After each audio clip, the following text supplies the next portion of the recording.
Gracias, Señor. Bueno, mi hermano, bienvenido una vez más a compartir la palabra del Señor de esta manera, a participar de un culto de esta manera. Voy a dejar mi guitarra a un lado.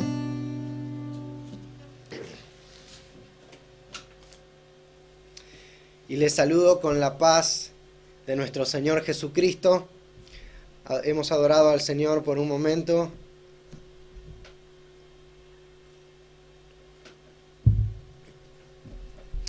Le voy a invitar a que pueda participar de este momento, de este culto al Señor, diciéndome ahí si se escucha bien, si puede usted entender todo lo que digo, si se escucha bajito, alto. Lo importante es que pueda participar, que lo pueda escuchar bien. Después cada uno de estas transmisiones, de estos videos, se suben con un mejor audio a YouTube y usted también puede escucharlos, encontrarlos ahí. Amén. Les saludo con la paz del Señor y espero que esté disfrutando de esta preciosa mañana. Yo me preparé algo acá para tomar, así que usted también seguramente entre mates y bizcochitos puede prepararse para escuchar la palabra del Señor. Amén. El sermón que les voy a compartir hoy se lleva por título El Dios que se compadece de nuestras debilidades. Así que le voy a invitar por un momento a que podamos inclinar nuestro corazón, podamos inclinar nuestra cabeza, nuestros ojos, cerrar nuestros ojos y poder orar por este tiempo. Amén. Señor amado, te doy gracias. Gracias porque por este día, por este tiempo, pero gracias porque tú nos permites disfrutar de la vida, Señor. Nos permites disfrutar en esta mañana. Nos hemos levantado, Señor, y hemos podido, Señor, tener todos nuestros sentidos funcionando. Y eso te lo debemos a ti. Señor, te debemos todo lo que pasa a nuestro alrededor, también aquellas cosas que no vemos, pero que están ahí, Señor. Están ahí en nuestro corazón. Que tú nos has sostenido, tú nos has, Señor, nos has, Señor, sostenido con tu gracia, con tu presencia. Y hoy nos sostienes en esta mañana para escuchar tu palabra, Señor. Te pedimos que tu Espíritu Santo nos pueda unir en un mismo espíritu, en un mismo corazón, en un mismo clamor, Señor, y en una misma fe, oh Dios mío, para poder escucharte a ti hablar. Que tú nos hables en esta mañana es tan importante para nosotros como el aire que respiramos, Señor. En el nombre de Jesús te lo pedimos. Prepara la tierra para tu semilla. Amén, Jesús. Amén. Bueno, mi hermano, normalmente cuando las personas intentan imaginar el carácter de Dios, imaginan a un Dios que está a la espera de los errores humanos, ¿no? Que está con una ira destructiva para aniquilarnos. Hay hasta hermanos que piensan que porque fallan o erran o pecan, Dios está ahí a la espera de nuestros errores para destruirnos, ¿no? Pero realmente no es el carácter que Dios nos deja ver a través de la Biblia. Dice el Salmo 130, y te voy a invitar a que puedas abrir tu Biblia ahí en tu casa, con tu familia. El Salmo 130, versículo 3.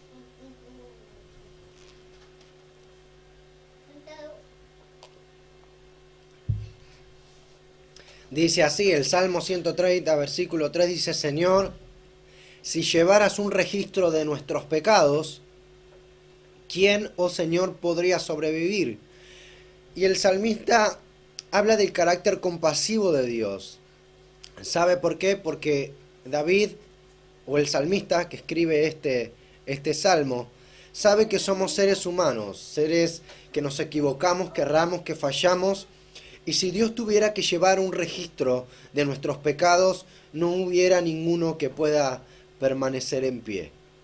Porque fallamos. Aún cuando hemos entregado nuestro corazón a Dios, este corazón va siendo renovado, va siendo santificado, pero en ese proceso nos equivocamos, erramos, fallamos. También nos deja ver el Salmo a trasluz la empatía del Señor, la empatía que el Señor tiene con el hombre, ¿no? Esa es la voluntad que Dios tiene para entendernos. Si Dios no hubiera sido capaz de entendernos, mi hermano, no hubiera enviado a su Hijo a morir en la cruz del Calvario para ayudarnos. Pero Dios empatiza con la necesidad del hombre. El hombre tiene una visión errada de Dios. ¿En cuanto a qué? En cuanto a la cercanía que el Señor tiene con nosotros. Nosotros a veces pensamos, y me incluyo en esto, que Dios está allí en su trono, rodeado de santidad y de adoración, y yo aquí un pecador, pensando que en la primera que me equivoco Dios está ahí para fulminarnos.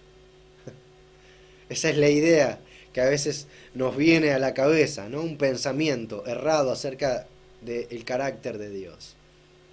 Todo tiene su tiempo, enseña la Biblia, aunque Dios se encuentre airado contra el pecado y contra los que practican el pecado, todo tiene su tiempo y su espacio, y la Biblia enseña eso.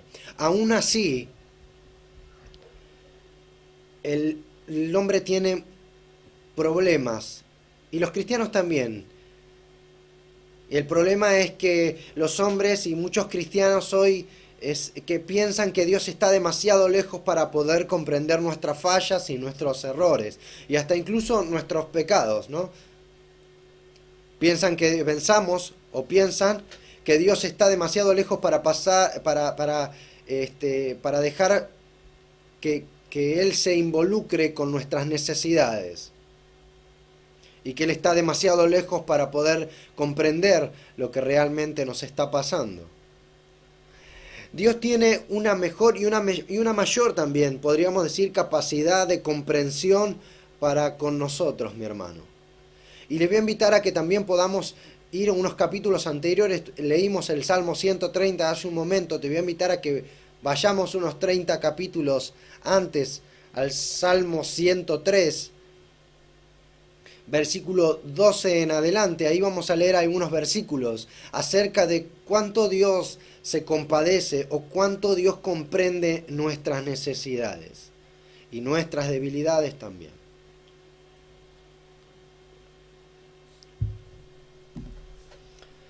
Bendiciones Rubén y Cecilia, que están escuchando también este audio. Ahora los comparto porque puedo verlos acá abajo. Lo descubrimos. Si tiene ahí el Salmo 103. Un saludo también a un viejo amigo, a Zárate. Dios te bendiga. Salmo 103, 12 dice: cuanto está lejos el oriente del occidente, hizo alejar de nosotros nuestras rebeliones. Seguramente has leído este Salmo 1.000.000 de veces, ¿no? Como el Padre, pero quiero que puedas comprender esta figura que aparece en el Salmo, como el Padre. Como el Padre se compadece de los hijos, esta es la figura que pone el salmista en la mente de los que están cantando esta canción. Como el Padre se compadece de los hijos, se compadece Jehová de los que le temen.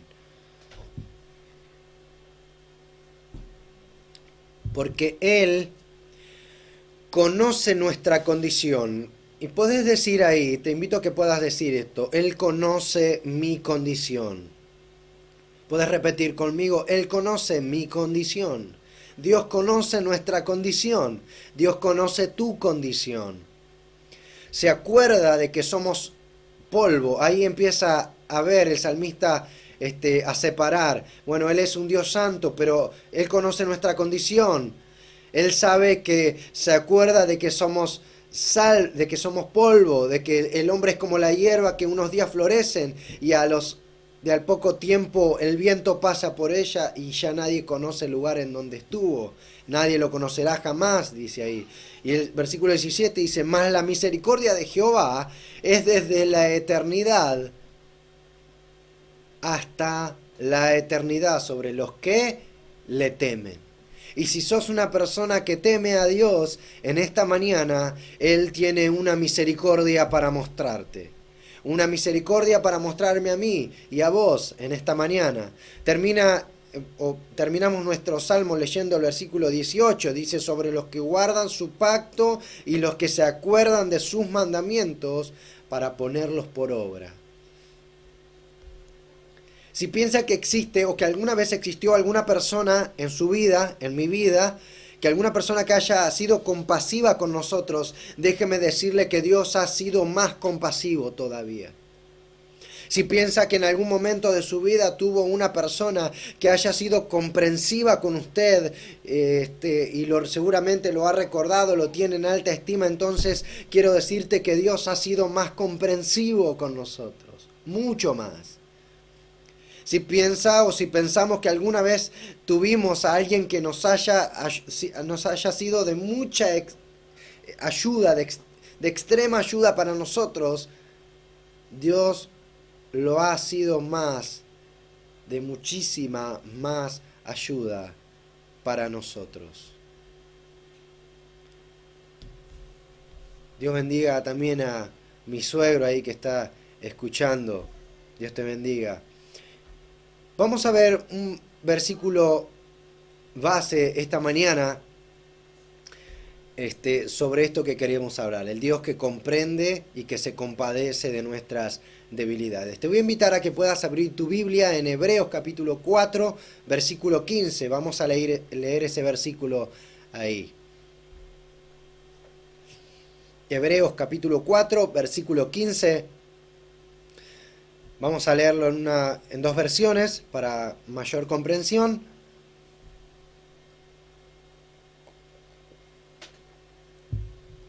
Dice, y seguramente lo recordará también, si usted es un lector de la Biblia, recordará este texto muy fácilmente.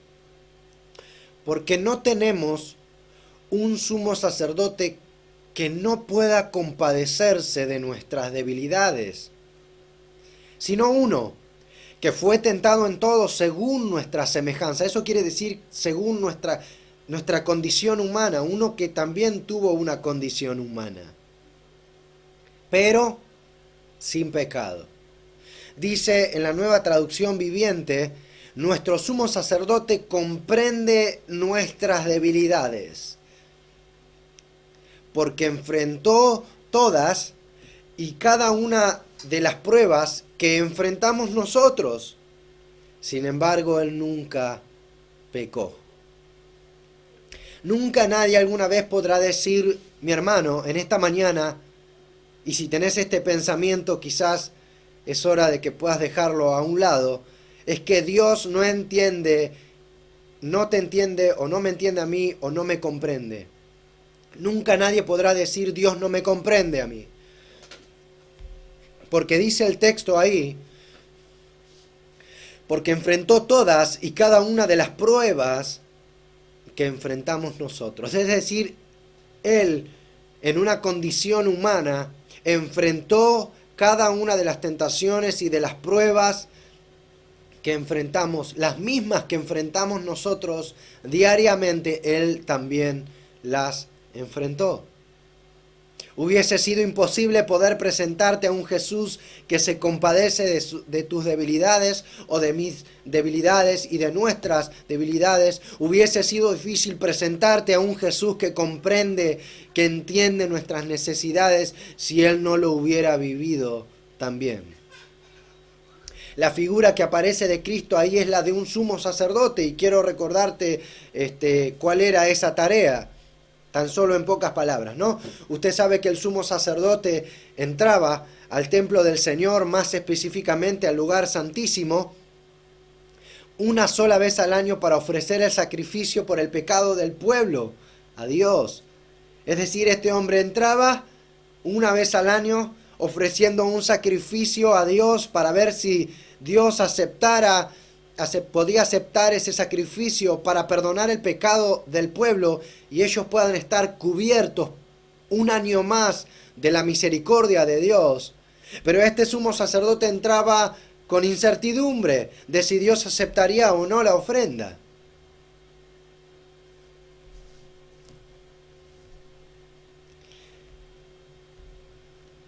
Este sacerdote él no podía ofrecer perdón, por ejemplo. Él no podía ofrecer, este sumo sacerdote entraba una vez al año, pero entraba también como un pecador, pidiendo él también misericordia por su vida. Él no podía salir de aquel lugar y decir, bueno, yo les ofrezco el perdón de Dios, yo los perdono. Él no podía hacer eso. Él estaba sujeto a que Dios lo perdonara a él y perdonara a todo el pueblo a través de ese sacrificio.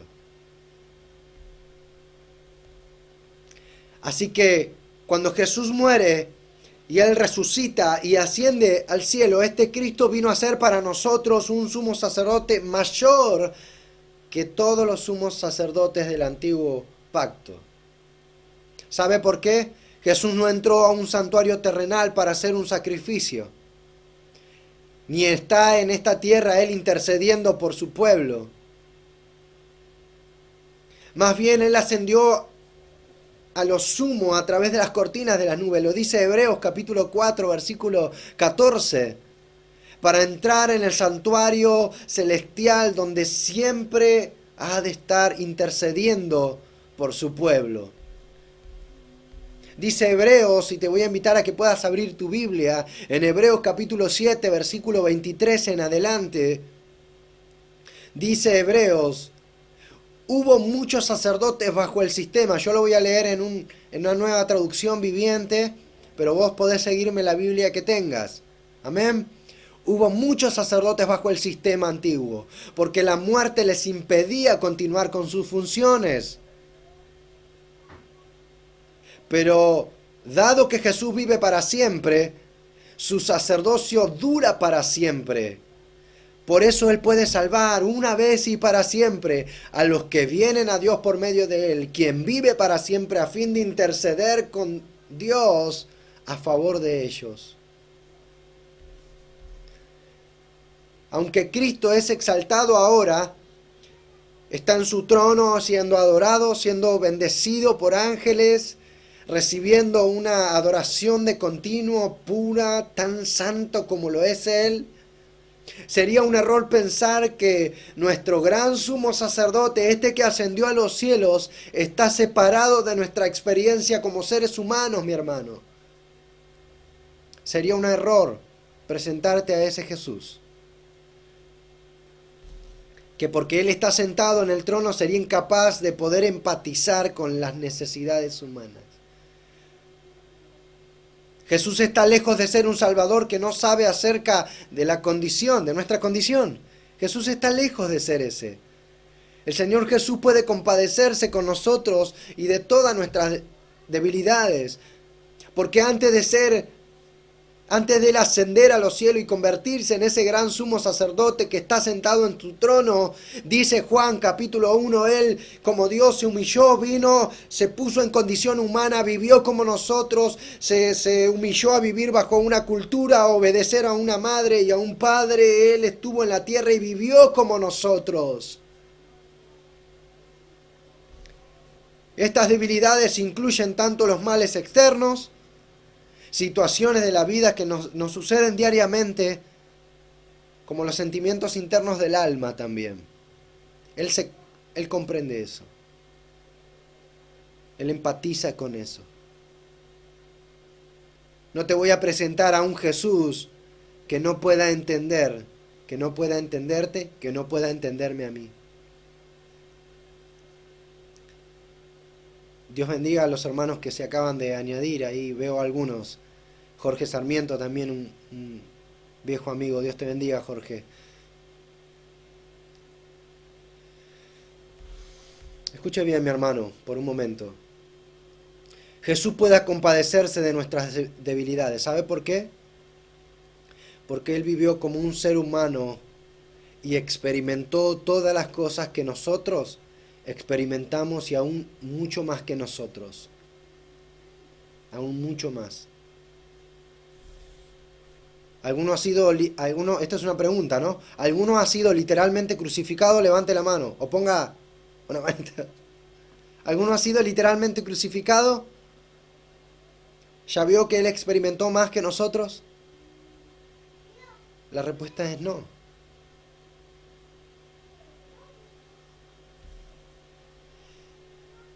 Filipenses, te voy a invitar a que puedas abrir tu Biblia también ahí, en ese libro, que podamos buscar juntos Filipenses capítulo 2, versículos 6 al 8, vamos a leer ahí, compartir juntos. Dios te bendiga, Esther.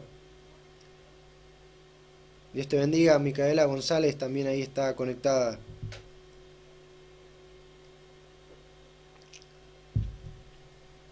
Filipenses capítulo 2, versículos 6 al 8. El cual siendo en forma de Dios, dice, no estimó el ser igual a Dios como cosa a que aferrarse, sino que se despojó a sí mismo, tomando forma de siervo, hecho semejante a los hombres. Esta fue la forma en la que Jesús se humilló, siendo semejante a los hombres. Hecho semejante a los hombres. Debiéramos pensar en esa frase, ¿no? Y estando en la condición de hombre, se humilló a sí mismo, haciéndose obediente hasta la muerte y muerte de cruz. De esa forma Él se humilló.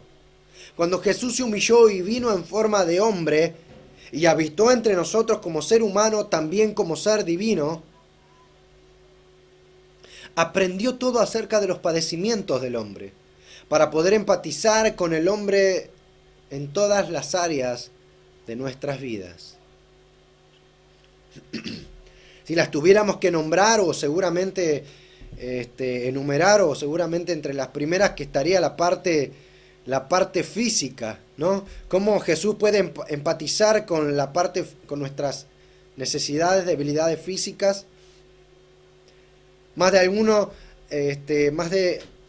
también en alguna oportunidad habrá dicho: Dios no entiende mi cansancio, Dios no entiende mi dolor físico, me duele la cadera, me duele la cabeza, me duelen los ojos,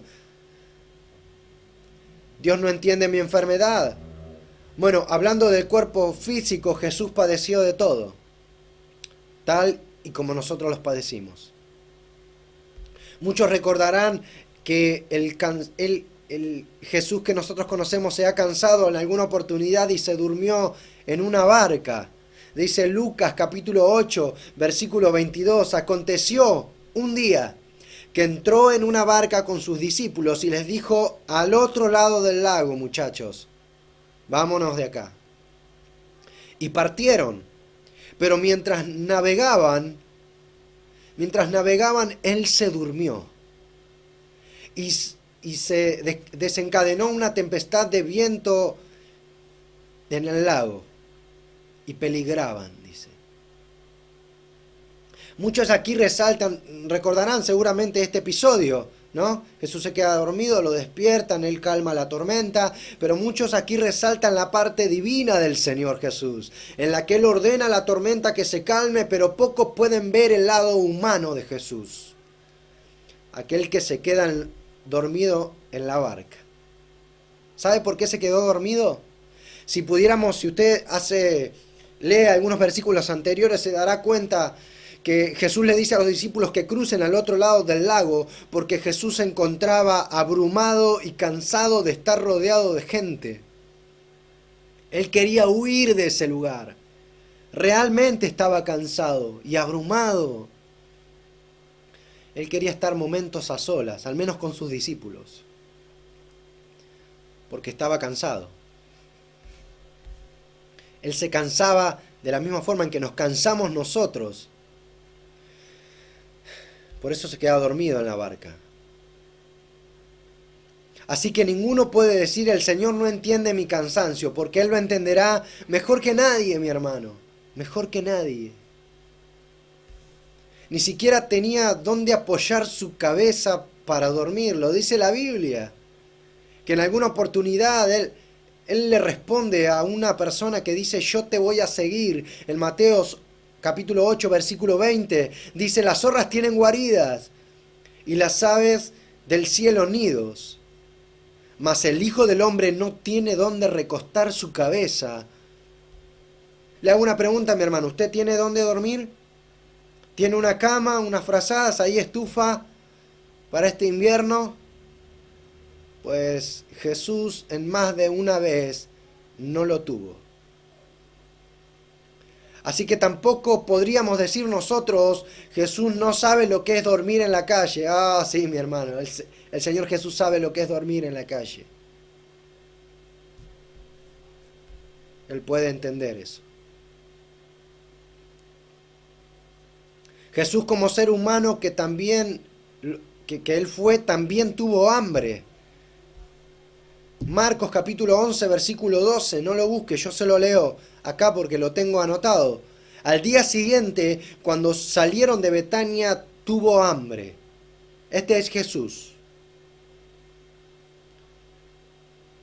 Este episodio lo recordarán, es aquel en el que Él se dirige hacia la higuera y la higuera no tiene higos. Tuvo hambre. Jesús también tuvo sed, dice Juan capítulo 4, versículo 7. Vino una mujer de Samaria a sacar agua y Jesús le dijo, mujer, dame de beber. Su cuerpo padeció los embates del trabajo también. Así que si piensa que Él nunca trabajó y que no puede entender tus situaciones laborales, entonces estás equivocado. Dice Mateo capítulo 13, versículo 55, ¿no es este el hijo del carpintero? Le recordamos, mi hermano, o le recuerdo, que la Biblia enseña que Jesús comenzó su ministerio alrededor de los 30 años. Así que de los 12 años que una persona comenzaba a ejercer o a trabajar o a ayudar a sus padres en el trabajo, hasta los 30 Jesús trabajó. Él pudo haber empezado a trabajar incluso de mucho más jóvenes que nosotros. Yo empecé a trabajar cuando tenía 16 años. Jesús cuando tenía 12. Seguramente Él ha comenzado a trabajar mucho antes que muchos de nosotros. Y trabajó hasta los 30 años. Así que Él sabe perfectamente lo que es trabajar. El trabajo de carpintero o constructor de aquella época era más cansador y más duro que ahora. Él no podía ir ahora como vamos nosotros, a la maderera a pedir, bueno, dame una madera de 1x6, cepillada, no, de 3 metros, no. El trabajo absoluto lo hacía el carpintero, desde cortar el árbol hasta dejar el producto terminado. Algunos eruditos dicen que el aspecto de Jesús era la de un hombre rudo, con manos ásperas por el oficio que llevaba. Así que puede quitarse de la mente esa imagen errada de Jesús con rizos de oro y ojitos azules. Esa es la imagen que nos presentó Hollywood acerca de Jesús. Jesús no era así. Jesús era un hombre de trabajo, sin ninguna duda. Capaz de poder entender y de comprender a cualquier trabajador, a cualquier hombre que diga, hoy estoy cansado por el trabajo. Si hoy estás en esta situación diciendo, estoy cansado por el trabajo, de tanto trabajar, estoy cansado, mi cuerpo lo sufre. Jesús también lo sufrió. Y puede que mucho más que nosotros.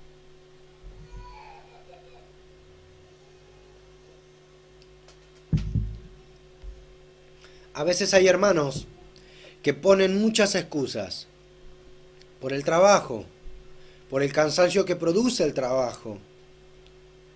Y muchas veces cuando pasa esto deberíamos mirar a Jesús. Él fue un ejemplo, mi hermano, de cómo seguir siendo obediente aún cuando estamos exhaustos por el trabajo, por el cansancio. Y sin ánimos de ofender, ¿no? El cansancio el cansancio tuyo. No, para nada, mi hermano. Jesús puede entenderte perfectamente. Él también fue probado, su parte emocional fue probada también, porque si no, de ninguna manera Él podría empatizar con nuestras emociones. Jesús tenía emociones.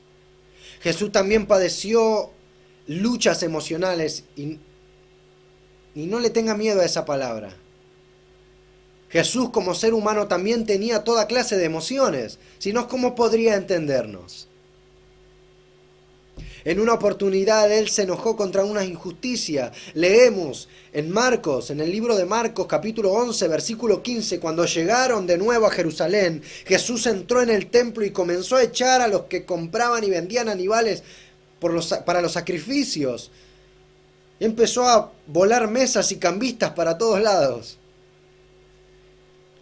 Sillas de los que vendían palomas, y les prohibió a todos que usaran el templo como un mercado. Así que el Señor sabe perfectamente lo que es airarse por la injusticia. Aunque hay que aclarar que su ira fue dentro del marco de su santidad, Él aún así sabe y entiende el sentimiento del enojo. Jesús lloró en varias oportunidades. La primera quizás es la más recordada, es cuando un amigo profundo del alma, Lázaro, había muerto. Usted recordará, este es el versículo más corto de la Biblia. Juan capítulo 11, versículo 35 dice, Jesús lloró. Podríamos decir mucho acerca de este versículo, mi hermano.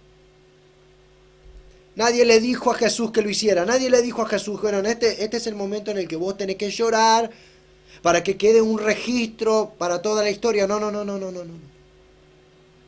Jesús estaba realmente triste por la pérdida de un ser amado. Tanto que levantó el murmullo de los que estaban alrededor diciendo, miradlo cómo lo amaban. Miradlo cómo lo amaba, miradlo. Quizás levantó el murmullo de los que estaban alrededor, porque Jesús, al tener un aspecto rudo de hombre trabajador, nunca lo habían visto llorar. Pero ese día algo lo conmovió en su corazón y Jesús lloró. Fue tan impactante para Juan que nunca lo olvidó y decidió escribirlo en una carta, en su evangelio, y decir, Jesús lloró. Yo me acuerdo muy bien de ese día.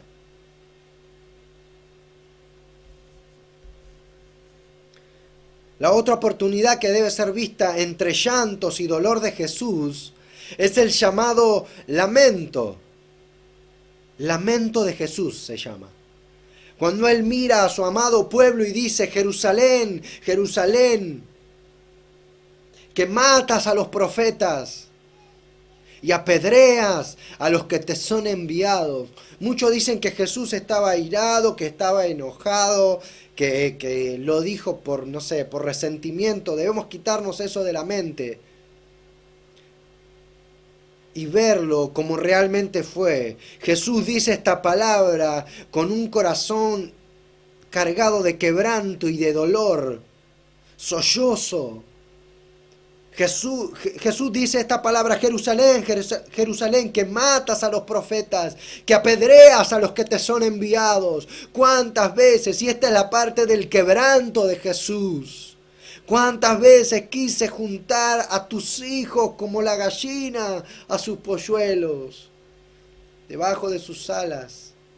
Pero no quisiste. Yo te quise amar, Jerusalén, pero no me lo permitiste. Este es un pasaje el que debe ser leído como dicho por Jesús, con un quebranto en el corazón, con palabras sollozas y con un nudo en la garganta por la tristeza, mi hermano. ¿Alguien alguna vez ha tenido, por causa de la tristeza, un nudo en la garganta que no lo dejaba hablar? A mí me pasó. ¿A vos te pasó? Muchas veces me pasó. De tener esa garganta así, un nudo, que no podés pronunciar las palabras. Así estaba Jesús el día que dijo eso. Una tristeza tal a punto que le dijo en alguna oportunidad a sus discípulos, estoy triste hasta la muerte. Así que Jesús sabe perfectamente lo que es estar triste hasta la agonía. Si pensás que Jesús no puede hoy entender tu tristeza o tu dolor, déjame decirte que es la persona ideal y adecuada para entender nuestras tristezas y nuestras profundas agonías en el alma. Jesús tenía personas que lo injuriaban, personas que buscaban la oportunidad para matarlo, le fabricaban mentiras para poder acusarlo. Jesús sufrió el abandono de sus amigos. ¿Usted no? Él lo sufrió. Jesús padeció la traición de un amigo, que aún después de la traición lo mira a la cara y le dice: amigo, con un beso me entregás. Y muchas cosas más tocaban sus fibras emocionales también, como a nosotros. Si crees que Él no puede empatizar con las emociones que estamos teniendo, no habrá nunca nadie que pueda decir: Jesús no entiende mis sentimientos. No solo Él los entiende, sino que los ha padecido más que cualquier hombre, mi hermano.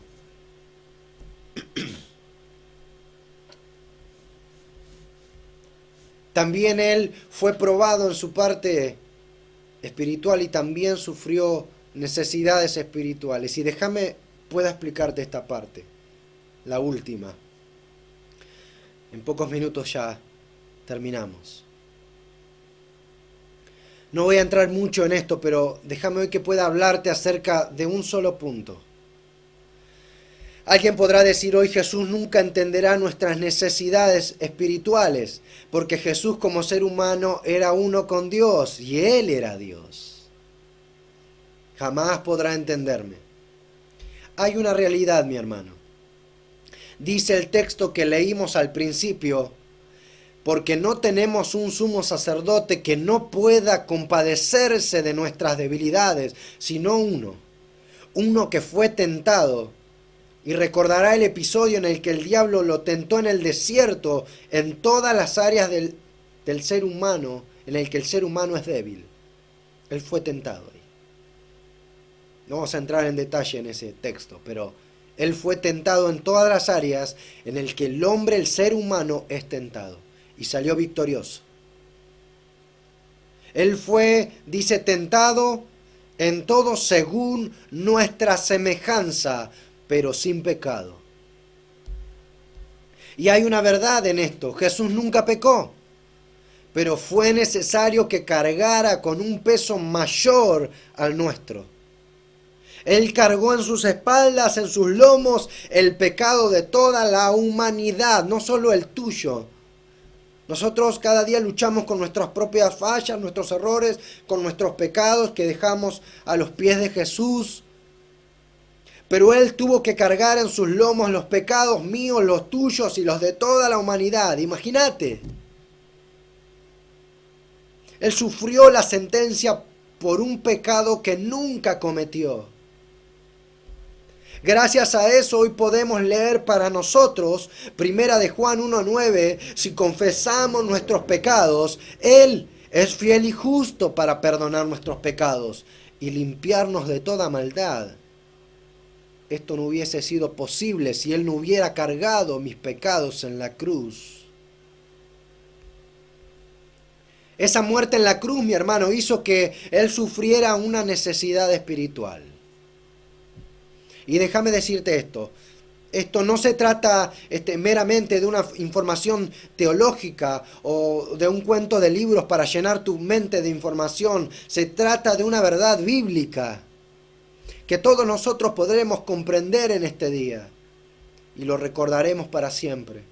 Cuando Jesús oró en el huerto de Getsemaní, su oración fue esta. Yendo un poco adelante, dice el texto, en Mateo 26:39, se postró sobre su rostro y orando y diciendo: Padre mío, si es posible, pasa de mí esta copa, pero no sea como yo quiero, sino como tú. Jesús, como ser humano, en la condición humana en la que Él se encontraba y como ser divino que era, estaba a punto de vivir algo que nunca Él en su eternidad había pasado. Jesús no le estaba pidiendo a Dios no morir al Padre. No es lo que dice la oración. Jesús vino a morir en la cruz y para Él era eso muy claro. Estaba muy claro en su corazón lo que venía a hacer. Esa era la voluntad del Padre. Él lo sabía perfectamente e incluso lo había enseñado. Yo voy a morir, pero al tercer día voy a resucitar. Así que su oración no significa, Señor, no, yo no quiero morir, por favor. No. De eso no habla esa oración. Lo que estaba por ocurrir era una separación del Padre. Y déjame explicarte esto.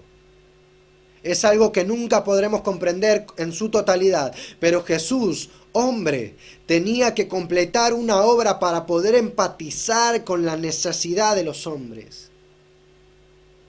Jesús nunca pecó.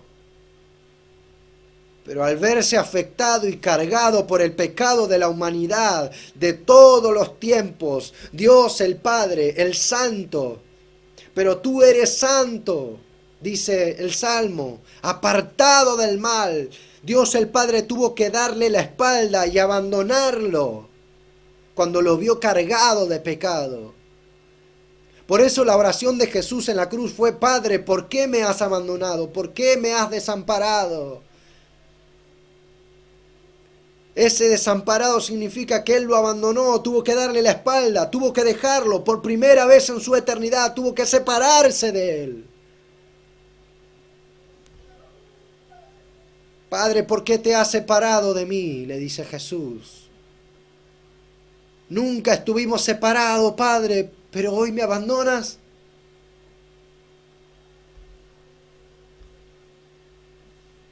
Una obra divina en el cuerpo humano de Jesús fue completada cuando, de una forma que no entenderemos quizás completamente, Jesús se separa del Padre aquel día, por un poco de tiempo. Para que todo hombre que se sienta separado de Dios hoy, si te encuentras separado por el pecado, puedas hallar simpatía en Él, ante los ojos de Jesús, y el Señor pueda decirte hoy: yo también lo viví, yo estuve separado de Dios.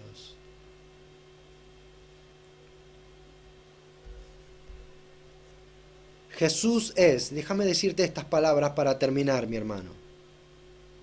Jesús es y será siempre la persona de la Trinidad que estará cerca de nosotros, entendiendo con su propia vida las cosas que nos suceden todos los días. Desde el dolor físico hasta sentirse lejos de Dios por tus pecados y tus faltas. Él siempre lo entenderá, porque no tenemos un sumo sacerdote que no pueda compadecerse de nuestras debilidades, mi hermano. No la tenemos. Sino uno que fue probado, tentado en todo, pero no hubo pecado en él, para que pueda compadecerse de nosotros. Un varón de dolores y experimentado en quebranto es nuestro abogado en el cielo delante del Padre. Quizás pretendías levantarte y orar temprano hoy en la mañana y el cansancio te jugó una mala pasada. Pasaste de largo. Jesús lo entiende eso. Él sabe lo que es estar cansado. Quizás están pasando por un momento de profunda agonía y dolor y de tristeza. Y Jesús no está lejos, mi hermano. Él está ahí cerca de nosotros. No solo entendiendo el dolor y la tristeza, sino también atendiéndolo, porque Él también lo pasó. Una profunda agonía y tristeza en el Getsemaní hizo que derramara una lágrima de sangre. Él está ahí para comprender tu dolor, y Él puede compadecerse de esa debilidad. O quizás hoy te equivocaste, le fallaste a Dios, pecaste y ahora sufrís el dolor de sentirte separado de Dios. Bueno, Jesús está ahí y te dice, yo también una vez estuve separado de Dios. Hoy te comprendo, pero Él quiere abrazarnos en esa compadecencia, en esa misericordia. Y quiere entendernos. Entiende nuestras debilidades, se compadece de ellas, tiene misericordia de nosotros. No pensemos, mi hermano, que Dios está ahí separado de todo únicamente y que sería incapaz de entender todas nuestras necesidades. No, mi hermano, no. Este es el Jesús que lo entiende todo con su propia vida.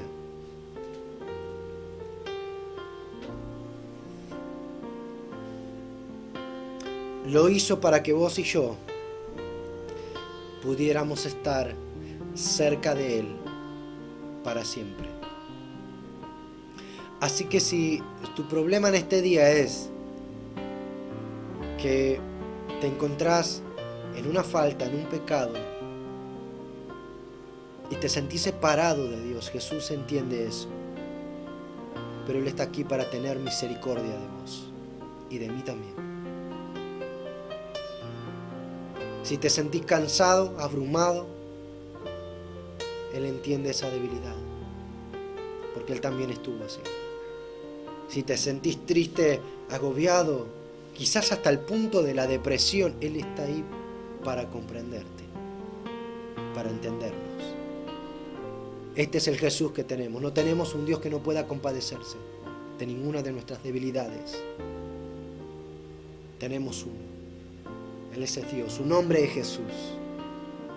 Y hoy podés llevarlo tan profundamente en el corazón. Te invito a que en esta mañana podamos orar juntos y darle gracias a Dios por este Jesús. Inclinar tu rostro en el lugar donde está y sin importar cuál sea tu necesidad o tu debilidad en esta mañana, Jesús estará ahí en tu oración. Amén. Señor amado, te bendecimos, te adoramos en esta mañana. Venimos ante ti presentándote nuestra condición humana, que tenemos embates, Señor, luchas, que nuestro cuerpo físico pasa por situaciones, que nuestras emociones pasan por situaciones, que nuestra vida espiritual pasa por situaciones. Pero te damos muchas gracias porque no tenemos a un Dios que no pueda compadecerse de mis debilidades. Tenemos a uno, te tenemos a ti. Varón de dolores y experimentado en quebranto, que hoy te sientas en tu trono entendiendo y haciendo de abogado de nosotros. Entendiendo cada una de nuestras situaciones y estando ahí para perdonar nuestros pecados y nuestras faltas, para entender nuestras enfermedades, para entender nuestras agonías en el corazón y en el alma, de nuestros sentimientos y nuestras fallas emocionales. Tú estás ahí, Señor. Muchas gracias porque tú en esta mañana estás para empatizar, para que nosotros podamos sentirnos tan cerca de ti y que tú nos entiendas, nos comprendas, Señor. Muchas gracias. Ayúdanos. Nuestro peor problema, Señor, es que en todas estas fallas solemos ser infieles. En todas estas situaciones solemos ser infieles, Señor. Pero te rogamos hoy que nos ayudes en tu misericordia, en tu entendimiento, en tu comprensión a ser, Señor, a ser fieles a ti. Que nos ayudes, Señor, a hacer tu voluntad. Te amamos y te bendecimos en esta mañana. Y gracias por entendernos. Abrázanos en tu misericordia. Abrázanos con tu gracia. Abrázanos con tu amor. Y enséñanos a vivir este evangelio cada día, Señor. En el nombre de Jesús.